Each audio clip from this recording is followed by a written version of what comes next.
Hello बच्चों, welcome to निशान digital.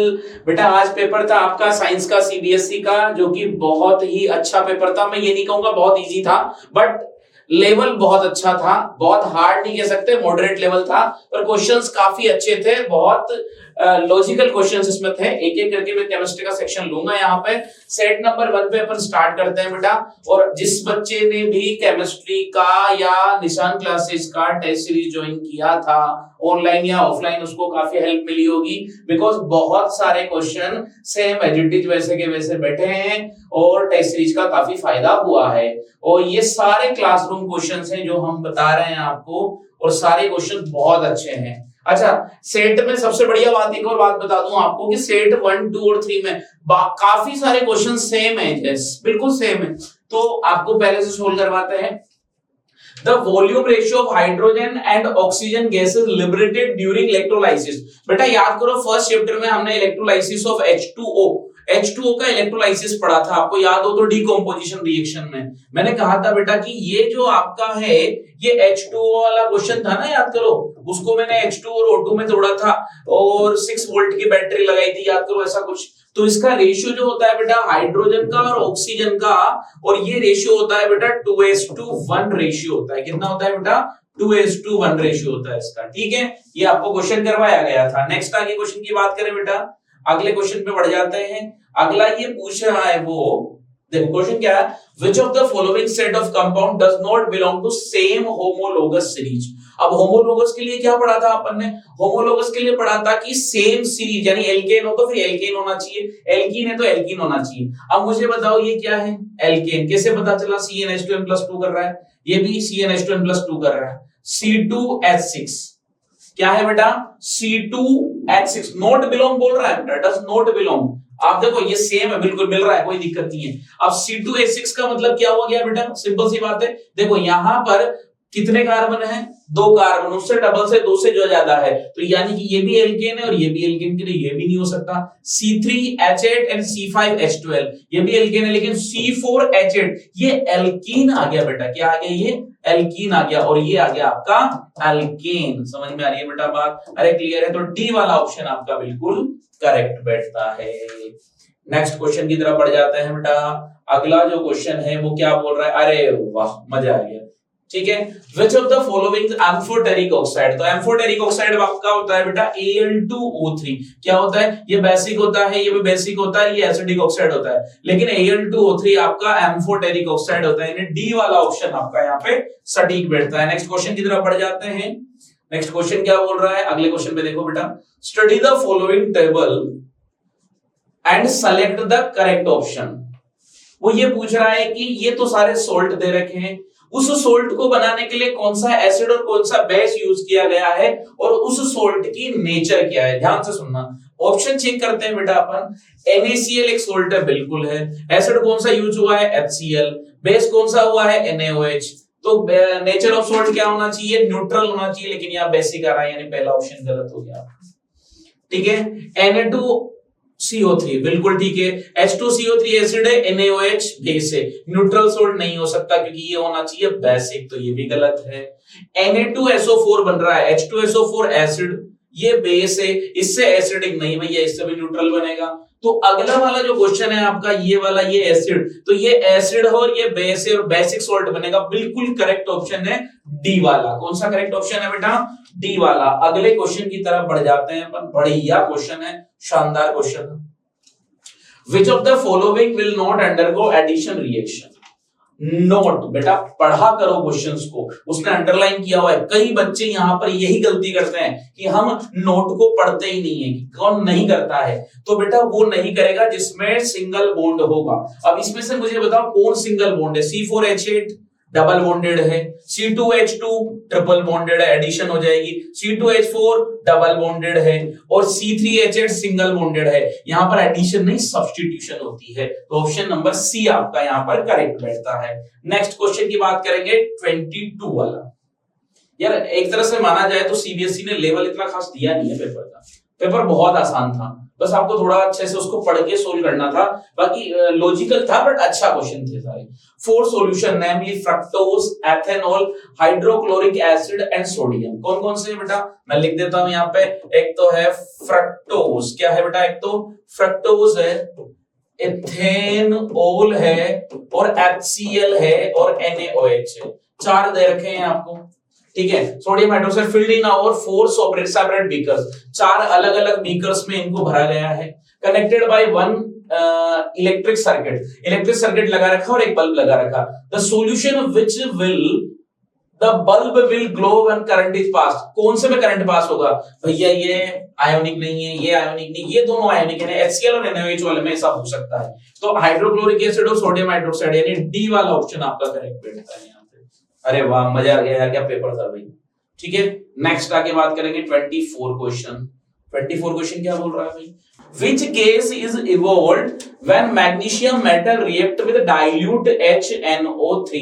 dilute HNO3 से रिएक्शन होती है तो कौन सी गैस रिलीज होगी। अब डाइल्यूट आ गया ना बेटा, तो सिंपल सी बात है, HNO3 के साथ रिएक्शन होगी, हाइड्रोजन गैस इवॉल्व होगी। ठीक है बेटा, अगले क्वेश्चन की तरफ बढ़ जाते हैं। अगला क्वेश्चन क्या बोल रहा है बेटा, अगला क्वेश्चन देखो, in the question of two statement labeled assertion and reason, क्या बोल रहा है देखो ध्यान सुनना। Reaction of quicklime with water is a exothermic reaction. हाँ यार, ये पढ़ रखी थी अपन, एक्सोथर्मिक होती है, a large amount of heat is evolved on the reaction of quicklime and water. बिल्कुल सही है, दोनों ऑप्शन करेक्ट है, यानी ए वाला ऑप्शन आपका करेक्ट बैठता है। यहां पर ए वाला ऑप्शन आपका करेक्ट बैठता है। ठीक है भैया, नेक्स्ट क्या है भाई, ऑल्फैक्टरी इंडिकेटर। ऑल्फैक्टरी इंडिकेटर का मतलब होता है जिससे अपन स्मेल से ये पता कर सकते हैं कि कौन एसिड है और कौन बेस है। To find acid and base smell से पता करते हैं, और इसके लिए मैंने आपको बताया था वनीला एसेंस एंड अनियन का जो आपका होता है पेस्ट, उसमें आपको ये कर सकते हो, कोई दिक्कत नहीं है। What is the water of crystallization? Water of crystallization is, जैसे मान लो ये लिखा हुआ है CuSO4.5H2O. Water of crystallization is not a water, it is only a water molecule that participates in a color formation of any compound, and CuSO4 is a blue color. When we heated it, CuSO4 that is white color crystal, यानी colour change हो जाते हैं। Clear है कहानी बेटा, ठीक है। Next question की बात करेंगे। अगला क्वेश्चन देखो, what happens when lead nitrate is heated? Lead nitrate को अगर हम हीट करते हैं तो क्या होता है। अगले क्वेश्चन की तरफ बढ़ जाते हैं। अपन कहां तक आ चुके हैं भाई, 26 नंबर क्वेश्चन मेरे कहां पर है। हाँ भाई, देखो सिंपल सी बात है, लेड नाइट्रेट का फॉर्मूला होता है ट्वाइस ओ, यहां पर आएगा PbNO3 का होल ट्वाइस। इसको गर्म करेंगे तो ये बनेगा PbO plus NO2 plus O2। इसको बैलेंस भी करके लाए अपन, यहाँ 2 लगाना है, यहाँ 2 लगाना है और यहाँ पे 4 लगाना है। ठीक है बेटा, तो ये यहाँ पर बैलेंस हो जाएगा। अगला है iron sulphate is heated. Iron sulphate होता है बेटा FeSO4, और इसको मैंने गर्म कर दिया तो ये बनेगा Fe2O3 plus SO2 plus SO3। Clear है बेटा बात, यहां पर 2 लगा देना। ठीक है, silver chloride exposed in air, silver chloride है तो ये आएगा बेटा AgCl, और इसको सनलाइट में, किसमें बेटा, सनलाइट में अगर मैं इसको गर्म करूं तो ये Ag प्लस Cl2 में हो जाएगा। यहाँ 2 लगा देंगे, यहाँ 2 लगा देंगे। समझ में आ गई बेटा बात। अरे क्लियर है कहानी, ठीक है भैया। तो 26 क्वेश्चन भी आपका हो चुका है। नंबर आते हैं 27 क्वेश्चन पे। कौन से पे आते हैं बेटा, 27 क्वेश्चन पे। चलो तो भाई 27 क्वेश्चन क्या कह रहा है, बढ़िया क्वेश्चन है। Give the chemical formula of plaster of Paris. अरे भाई साहब मजा ही आ गया।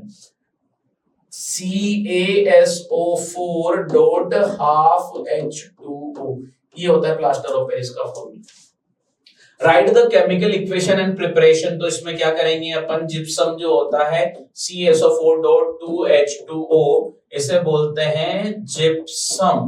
क्या बोलते हैं बेटा इसको, जिप्सम। और ये जिप्सम जो होता है, इसको जब मैंने क्या किया 100 to 1 डिग्री 120 डिग्री सेल्सियस पे गर्म किया तो ये CaSO4.1/2H2O प्लस 1 मतलब 1.5 H2O बन गया यहाँ पर, और ये बन गया आपका प्लास्टर ऑफ पेरिस।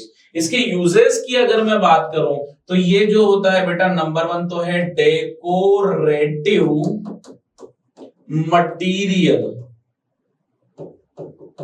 एक तो डेकोरेटिव मटेरियल में होता है, और एक होता है बेटा आपका डेकोरेटिव मटेरियल के अलावा एक होता है आपका, इसमें कर दो हॉस्पिटल्स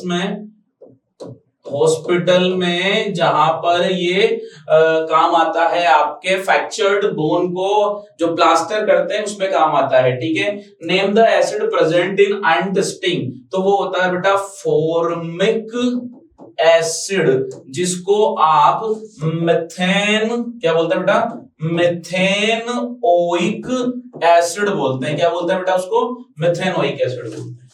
ठीक है, नेक्स्ट क्वेश्चन की तरफ बढ़ जाते हैं। अगला क्वेश्चन है, ये बोल रहा है आपसे कि while diluting an acid it is recommended that the acid should be added to water। हमें ये रिकमेंड किया जाता है, मैं इसको ऐसे बता देता हूं कि while diluting an acid it is recommended that the acid should be added to water। Water में एसिड डाला जाता है, एसिड में वाटर नहीं डाला जाता बेटा, क्योंकि एसिड में अगर वाटर में एसिड डालेंगे आप, वाटर है ये वाटर है और इसमें एसिड डालेंगे आप तो धीरे धीरे रिएक्शन होगी। नहीं तो क्या होता है बेटा, अगर आपने एसिड में वाटर डाल दिया तो एक्सोथर्मिक रिएक्शन होगी, जिससे आपका फेस बर्न हो सकता है, आपकी बॉडी बर्न हो सकती है, जल सकती है। Baking soda is used as an anti acid. Baking soda use होता है anti acid, as anti acid use होता है। कैसे बेटा, आपको पता होना चाहिए कि बेकिंग सोडा जो होता है उसका फॉर्मूला होता है NaHCO3, और ये जो होता है ना बेटा, ये आपका एक माइल्ड बेस होता है। क्या होता है, ये माइल्ड बेस होता है, और ये जो माइल्ड बेस होता है ना, ये आपकी बॉडी में एक्सेसिव अमाउंट ऑफ एसिड जो होता है उसको न्यूट्रलाइज करने के लिए इसको यूज भी किया जाता है। ठीक है, क्लियर है बेटा बात, तो इसलिए इसको यूज किया जाता है। अगला जो क्वेश्चन है वो भी बहुत अच्छा क्वेश्चन है आपके पास, क्वेश्चन नंबर 29 जो 28 जो है, पहले पढ़ लेते हैं फिर इसके बाद एक एक करके इसको सोल्व करेंगे। Alcohol forms an homologous series when general formula CnH2n+1 OH and OH group is a functional group. Ethanol is commonly called alcohol and it is used in alcoholic drink. It is a good solvent used in medicine, cough syrup and tonics. ठीक है, क्या पूछ रहा है, right the structural formula and name of fourth member of alcohol homologous series. कौन सा पूछा है, फोर्थ, यानी जिसमें 4 कार्बन होना चाहिए। तो बनाऊंगा, देखिए बेटा, CH3 CH2 CH2 CH2 OH, कितने बेटा, 4 कार्बन। तो इसे क्या बोलेंगे, इसका नाम होगा बेटा ब्यूट, सिंगल बॉन्ड इसलिए एन, और क्या लगा देंगे, ऑल, ब्यूटेनॉल नाम हो जाएगा। अगला जो क्वेश्चन है क्या पूछ रहा है, what happens when ethanol is heated. Ethanol is heated in with alkaline KMnO4, write chemical equation involved। यानी ये पूछ रहा है आपसे कि CH3 CH2OH जो है उसकी alkaline KMnO4 से रिएक्शन करवाई आपने, तो बनेगा बेटा CH3 C double bond O और ये H। पर ये इतना स्ट्रॉन्ग ऑक्सीडाइजिंग एजेंट है बेटा कि एक ऑक्सीजन को और ऐड करवा के ये इसको CH3 C double bond O और ये OH यानी कार्बोक्सिलिक एसिड में कन्वर्ट कर देगा। क्या करेगा बेटा, ये कार्बोक्सिलिक एसिड में इसको कन्वर्ट कर देगा। Right chemical equation of reaction of ethanol with ethanoic acid in the presence of concentrated H2SO4, right the name of this reaction. तो देखो ध्यान समझना बेटा, यहां पर हम देखो इसको रिएक्शन को करते हैं, ये CH3 CH2 ऐसे में कर दूं कि H और OH। ठीक है, यहां पर इसकी रिएक्शन कराएंगे कंसंट्रेटेड H2SO4 443 केल्विन, क्या बनेगा CH2 double bond CH2 plus H2O, इसे बोलते हैं इथीन। क्या बोलते हैं इसको, इथीन बोलते हैं। क्या बोलते हैं बेटा, इथीन बोलते हैं। आपको ये बता दूं कि कंसंट्रेटेड H2SO4 जो रिएक्शन करवाई है आपने, ये तो करवा दी ना, right the chemical equation reaction of ethanol with ethanoic acid. यार बेटा थोड़ा सा नीचे वाले का कर दिया मैंने क्वेश्चन, ठीक है, तो इसको मान लेंगे कि अपन कि दोबारा करके बताएं इसको। इसने ये बोला है what happens when ethanol is heated with excess concentrated as sulphuric acid 443 kelvin पे रिएक्शन करवाई तो ऐसा ऐसा हो जाएगा। ये सी वाले का नहीं है, इस वाले का आंसर है। इसमें बी और सी साथ में लिख रखे हैं, ठीक है। अच्छा ओल्ड लगा के है ना वो, ठीक है, कोई दिक्कत नहीं है। तो ये वाले का आंसर मैंने ये दे दिया कि कंसंट्रेट H2SO4 443 केल्विन पे अगर रिएक्शन करते हैं तो इथीन बनता है, यानी जो write the balance chemical equation और what is the role of concentrated H2SO4। तो कंसंट्रेटेड H2SO4 का रोल है कि ये डिहाइड्रेटिंग एजेंट की तरह काम कर रहा है। तो आपको लिख के आना था concentrated H2SO4 is used as a dehydrating agent, ठीक है। क्लियर है बात। अब इस सी वाले को मैं करवा देता हूं, ठीक है। तो ये वाला क्वेश्चन दोबारा कराता हूं बेटा मैं, ये वाला, ठीक है।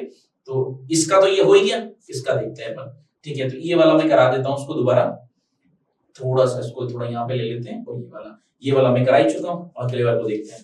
तो इसमें क्या है बेटा, ये पूछा है कि right the chemical equation ethanol CH3 CH2OH plus ethanoic acid CH3 C double bond OOH। बेटा किसकी प्रेजेंस में करना है, कंसंट्रेटेड H2SO4 की प्रेजेंस में करना है। तो यार ये रिएक्शन तो एस्टरिफिकेशन है यार। तो CH3 C double bond OO CH2 CH3 plus H2O, इसे बोलते हैं एस्टर। क्या बोलते हैं, ester. Right the name of this reaction, इसे बोलते हैं एस्टरिफिकेशन। क्या बोलते हैं इसको, एस्टरिफिकेशन रिएक्शन, ठीक है। तो नीचे वाला मैं करा ही चुका था, ऊपर वाला ये क्वेश्चन हो गया, ठीक है बेटा। क्लियर है कहानी। नेक्स्ट आगे बात करते हैं, attempt either option number A और बी। ए और बी में से आपको एक अटेम्प्ट करना है, लेकिन हम तो सारा ही करके बताएंगे क्वेश्चन, क्योंकि हम तो सब कर रखे हैं। अगले क्वेश्चन पे आ जाते हैं अपन, ठीक है। Ionic compound have generally high melting and boiling points. Reason बताना है तो मैं थोड़ा सा बता देता हूं, because they have high strong electrostatic attraction force. और ये क्या होते हैं, हार्ड सॉलिड होते हैं बेटा। क्या होते हैं ये, हार्ड सॉलिड होते हैं। इतने जबरदस्त तरीके से इनकी बॉन्डिंग होती है ना, पैकिंग एफिशिएंसी बहुत अच्छी होती है, इसलिए आयनिक कंपाउंड जो होते हैं उनके मेल्टिंग एंड बॉइलिंग पॉइंट बहुत ज्यादा हाई होते हैं। Solder and alloy of lead and tin is used in welding of electric wire. Electric wire को यूज करने के लिए शोल्डर बेटा एक तो बहुत अच्छी शानदार बॉन्डिंग करता है, जॉइंट्स नहीं होते हैं इसमें, इसको जोड़ते हैं तो जॉइंट्स की जरूरत नहीं पड़ती है। यानी जॉइंट आप जैसे वेल्डिंग करते हो जॉइंट आ जाते हैं बीच में, इसको करने पे जॉइंट्स नहीं दिखते हैं, इसलिए इलेक्ट्रिक वायर को ऐड करने के लिए इसको यूज किया जाता है। ये सबसे बेस्ट बॉन्डिंग होती है वायर्स को जोड़ने के लिए, इसलिए इसका यूज किया जाता है। Carbon can not reduce oxide of Na and Hg, sorry Na और Mg। आपको बता दो बेटा कार्बन जो है, कार्बन इज लेस रिएक्टिव। अब कार्बन अगर लेस रिएक्टिव होगा तो वो सोडियम और मैग्नीशियम को डिस्प्लेस नहीं कर पाएगा, यानी रिड्यूस नहीं कर पाएगा, और रिड्यूस नहीं कर पाएगा तो रिएक्शन नहीं हो सकती। समझ में आ गई बात, क्योंकि कार्बन लेस रिएक्टिव होता है। ठीक है बेटा, अगले क्वेश्चन की तरफ बढ़ जाते हैं। क्या पूछ रहा है, the reaction of compound X with aluminium is used to join railway. अरे थर्माइट रिएक्शन भैयाओं को पढ़ाया था, क्या हो जाएगा Fe2O3 प्लस Al। ठीक है, केवल यहां तो यही पूछा तो रिएक्शन क्यों लिखूं मैं यहाँ पे, Fe2O3 है, Fe2O3 यहाँ पे कंपाउंड एक्स है, रिएक्शन का नाम है थर्माइट। क्या है बेटा, thermite reaction. Right the balance chemical equation, तो क्या आ जाएगा बेटा, Fe2O3 plus Al gives Fe plus Al2O3 plus heat। बहुत जबरदस्त तरीके से इसमें क्या होती है बेटा, हीट लिबरेट होती है। यहाँ दो है तो यहाँ दो लगा दो, और यहाँ पर Al2O3 हीट, ठीक है। यहाँ पर एल्यूमिनियम दो है तो यहाँ पे दो लगा दो, ठीक है भैया। ऑक्सीजन यहाँ पे 3 है, ऑक्सीजन यहाँ पे 3 है, वही बैलेंस। क्लियर है कहानी, बहुत आसान क्वेश्चन था यार, बहुत बढ़िया क्वेश्चन था। ठीक है बेटा, नेक्स्ट आगे बढ़ जाते हैं, अगला क्वेश्चन। चलो, right the balance chemical equation of mixture of Cu2O and Cu2S।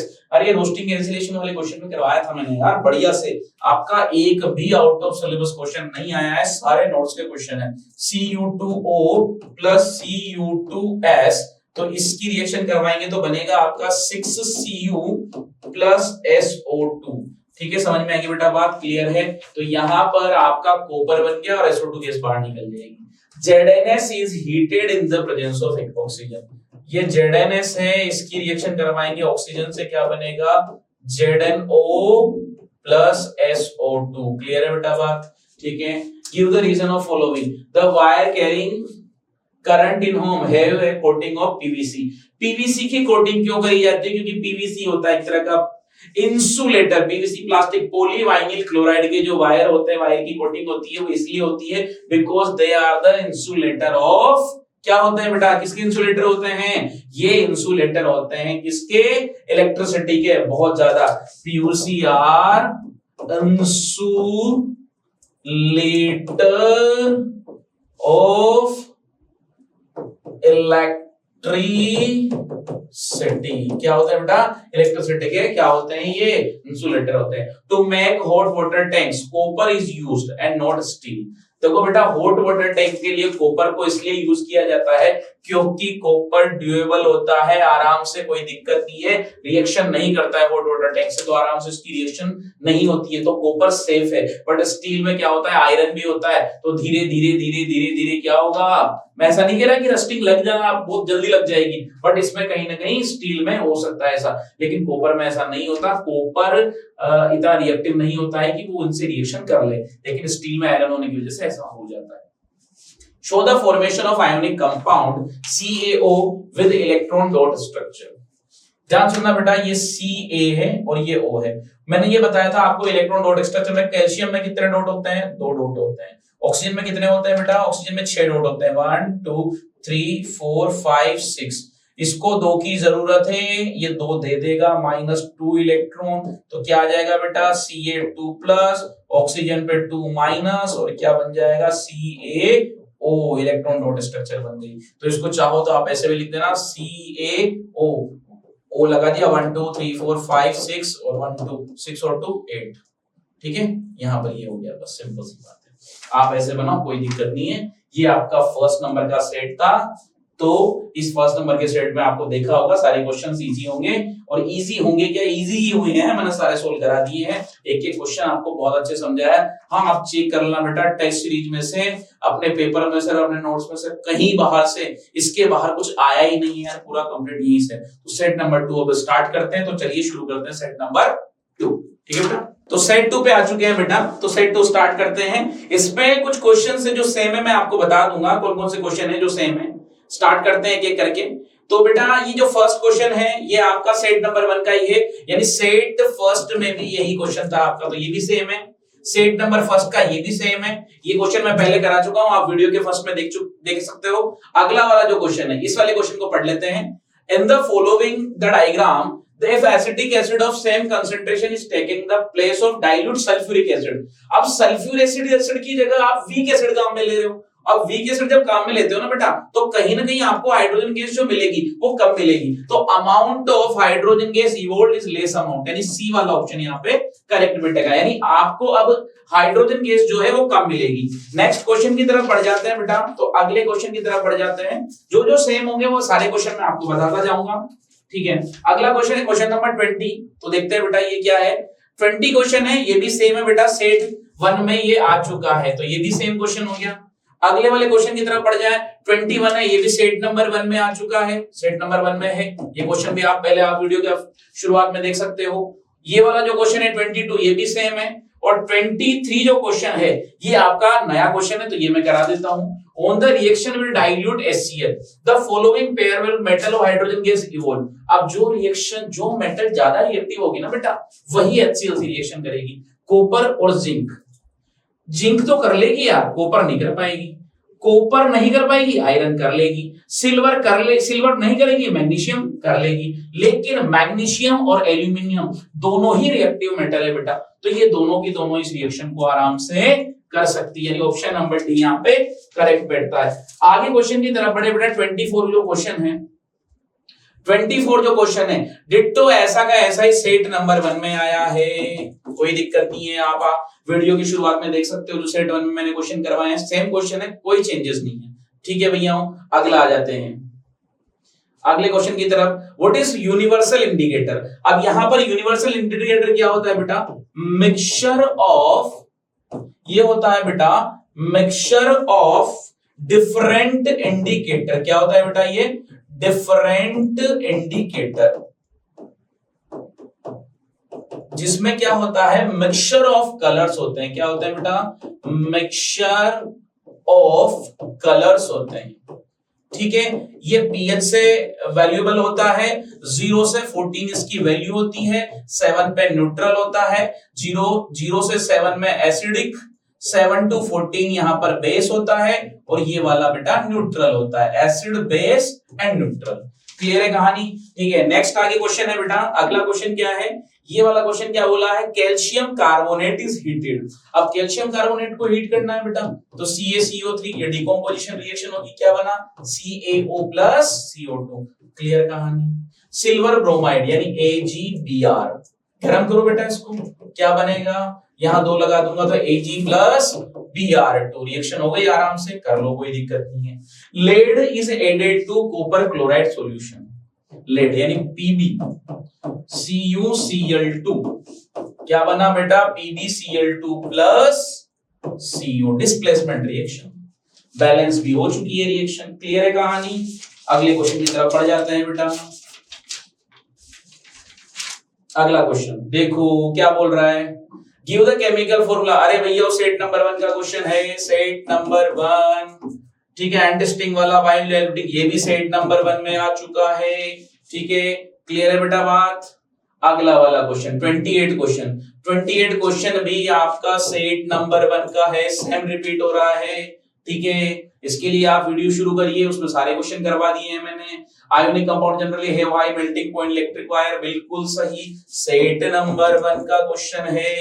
ठीक है बेटा, अगले में बढ़ जाते हैं, ये क्वेश्चन करा रखा है सेट नंबर 1, तो ये भी सेट नंबर 1 का क्वेश्चन है, यानी सेम क्वेश्चन है, और क्लियरली ये पूरा पेपर भी सेम एज इट इज है, जो अलग क्वेश्चन थे वो मैंने सारे क्वेश्चन करा दिए हैं। तो आइए चलते हैं सेट नंबर 3 पर। तो सेट नंबर 3 पे आ गए हैं बेटा अपन, सेट नंबर 3 स्टार्ट करते हैं एक एक करके।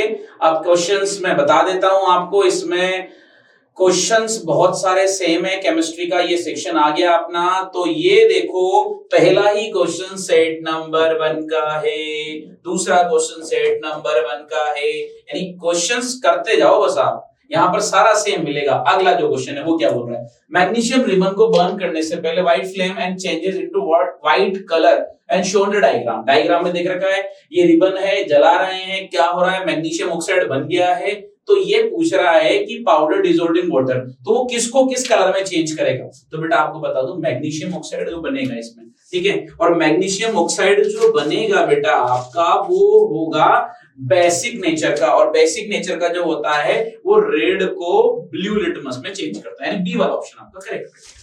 ठीक है, अगला क्वेश्चन नेक्स्ट वाला जो है, ये भी आपका S1 में आ चुका है। अगले क्वेश्चन की तरफ बढ़ जाते हैं। अगला क्वेश्चन है आपका, ये वाला जो क्वेश्चन है, ये भी सेम एज इट इज वैसा का वैसा क्वेश्चन आया है, S1 में आया है, ये भी S1 में आया है, यानी ये सारे क्वेश्चन सेम से ही लग रहे हैं भाई। ठीक है, अगला क्वेश्चन 23 जो क्वेश्चन है, ये आपका सेम नहीं है। तो ये पूछ रहा है, galvanisation is the process of coating iron articles with a thin layer of zinc oxide to prevent iron from rusting. The iron is protected even the zinc coating stretches and iron is exposed. Which of the following is true and how zinc prevented the rusting? Zinc कैसे prevent करता है rusting को? तो बेटा आपको बता दूं, the zinc coating prevent contact of iron air, air से कांटेक्ट होने से बचाता है। Zinc provide continuous protection of iron from rusting, यानी ऑप्शन नंबर क्यू और आर जिसमें होगा वो अपना सही होगा, और क्यू और आर आपका सी वाले में है, यानी कि सी ऑप्शन आपका बिल्कुल करेक्ट बैठता है बेटा। अगले जो क्वेश्चंस हैं वो चेक कर लेते हैं एक बार कि कौन कौन से रिपीट हुए हैं। हाँ, ये वाला क्वेश्चन वापस रिपीट हुआ है, तो ये वाला भी S1 का है। ये आप वीडियो की शुरुआत में देखिए जहां मैंने S1 सोल्व करवाया है, यानी सेट नंबर 1। अगला question, what is the preparation of baking soda and how does it help making cakes and spongy. तो बेटा ये वाला जो क्वेश्चन है, ये नया क्वेश्चन है, इसको हम सोल्व करवा देते हैं। कंप्लीट रिएक्शन में लिखा देता हूं, क्या है रिएक्शन, ध्यान से सुनना। रिएक्शन क्या है बेटा, 25 नंबर का क्वेश्चन है। बेकिंग सोडा की प्रिपरेशन होती है NaCl plus CO2 plus NH3। अगर इसकी रिएक्शन हम करवाएंगे तो बनेगा NH4Cl प्लस NaHCO3। ये बेकिंग सोडा होता है। और ये बेकिंग सोडा जो होता है ये आपके केक और जितना भी आपके खाने के मटेरियल होता है उनको सॉफ्ट, फ्लफी और स्पॉन्जी बनाने में काम आता है, क्योंकि ये क्या करता है, जैसे इसको आप गर्म करते हो प्लस हीट देते हो, इसको गर्म करते हैं तो ये क्या करता है, Na2CO3 plus CO2 gas release करता है, जिसकी वजह से ये स्पॉन्जी नेचर शो करता है। अगले क्वेश्चन की तरफ बढ़े बेटा। तो 26 नंबर का जो क्वेश्चन है वो आपको एक बार बता दे रहे हैं, क्योंकि ये भी नया क्वेश्चन है आपके लिए, बाकी सारे क्वेश्चन रिपीटेड है। Potassium iodide is added to lead nitrate solution. Sorry, potassium iodide को लेड नाइट्रेट से रिएक्शन करवानी है, तो पोटेशियम आयोडाइड हो गया बेटा Ki, इसकी लेड नाइट्रेट यानी PbNO3 का होल ट्वाइस, इसकी रिएक्शन करवाएंगे तो बनेगा PbI2 plus twice of KNO3, ठीक है। और ये बनती है बेटा येलो पीपीटी। क्या बनती है ये, येलो पीपीटी। क्लियर है बेटा बात। तो यहां पर 2 लगाना पड़ेगा आपको रिएक्शन को बैलेंस करने के लिए। Zinc is added to copper chloride solution. Zinc है, इसको CuCl2 से रिएक्शन करवा दिया, क्या बना बेटा, ZnCl2 प्लस Cu, यानी ये भी डिस्प्लेसमेंट रिएक्शन है बेटा। Hydrogen gas is passed over the hot copper iron oxide, copper oxide. तो रिएक्शन क्या है बेटा, इसकी रिएक्शन बनेगी आपकी, ये एक रिडॉक्स रिएक्शन है, ये बनेगी CuO कॉपर ऑक्साइड प्लस इसकी H2 से रिएक्शन करवाएंगे तो बनेगा Cu प्लस H2O। आपको पता है इसका हो रहा है रिडक्शन, इसका हो रहा है ऑक्सीडेशन, तो ये क्या है बेटा आपकी रेडॉक्स रिएक्शन। क्या है ये, रेडॉक्स रिएक्शन। अगला जो क्वेश्चन है बेटा, ये सेम एज पेपर में जो आपके फर्स्ट वाला था S1 में, वही क्वेश्चन है, सेम क्वेश्चन है, कोई चेंजेस नहीं है, ठीक है। अगला जो क्वेश्चन है वो देख लेते हैं अपन। Diluting an acid is recommended, ये क्वेश्चन भी आपका सेम है बेटा, S1 में आपके आ चुका है। क्वेश्चन नंबर 28 ये भी सेम है, S1 में आ चुका है। लगा देता हूं, मैं बता देता हूं, ये S1 में आ चुका है। अगला वाला जो ये और वाला ये भी S1 का है, और नीचे वाले जो क्वेश्चन है ये भी आपका generally high melting point solder, और ये हाँ ये बिल्कुल ये भी आपका S1 का ही क्वेश्चन है, ये सेम क्वेश्चन है। अगले क्वेश्चन की तरफ बढ़ जाते हैं। ये थर्माइट रिएक्शन वाला ये भी क्वेश्चन S1 का है। नीचे वाला Cu2CS वाला बिल्कुल ये भी S1 का है। अगले क्वेश्चन बढ़ जाए तो ये वाला जो क्वेश्चन है ये भी S1 का है। तो इस तरह से बेटा आपके तीनों सेट कंप्लीट होते हैं, जिसमें मैंने आपको पूरे क्वेश्चंस करा दिए हैं। इवन जिस भी बच्चे ने निशान क्लासेस की टेस्ट सीरीज या ऑफलाइन क्लासेस को ज्वाइन किया होगा उसके लिए बहुत बेनिफिशियल पेपर था। सेट नंबर 1, 2, 3 सारे अच्छे थे, और मैं आपसे यही कहूंगा कि आगे वाले पेपर को भी ऐसे ही करिए, बहुत अच्छे से पढ़िए, और नेक्स्ट पेपर के लिए आपको ऑल द बेस्ट। ठीक है बेटा।